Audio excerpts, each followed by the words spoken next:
மேல்மலையனூர் பகுதியில் மக்கள் அமைதியாக வாழ்ந்து வந்தனர்.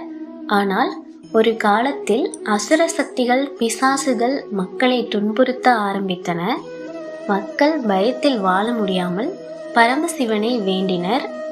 சிவபெருமான் மக்களை காப்பாற்ற ஆதிசக்தியை அனுப்பினார். அந்த ஆதிசக்தி அங்காளம்மன் வடிவில் மேல்மலையனூரில் தோன்றினாள். அவள் கொடூரமாக களத்தில் இறங்கி அசுரர்களை அழிக்கத் தொடங்கினாள். அங்காளம்மன் தன் கோப ரூபத்தில் வாழும் திரிசூலம் ஏந்தி தீக்கண்களுடன் அசுரர்களை அழித்தாள்.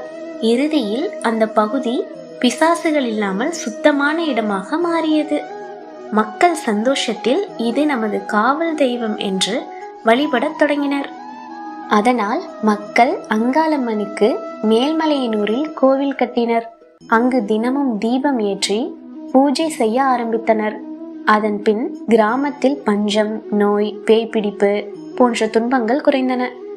அங்காளம்மன் கோவிலில் முழு நிலவு நாளில் மிகப்பெரிய திருவிழா நடக்கிறது. அரிய தீமிதி, கரகம், தீப்பந்தம் போன்ற வழிபாடுகளும் நடைபெறுகின்றன. இரவு முழுவதும் மக்கள் பாடல் இசையுடன் அங்காளம்மனை வணங்குகின்றனர். அங்காளம்மன் பக்தர்களை ஆசீர்வதித்து அந்த நிலத்தின் காவல் தெய்வமாக திகழ்கிறாள்.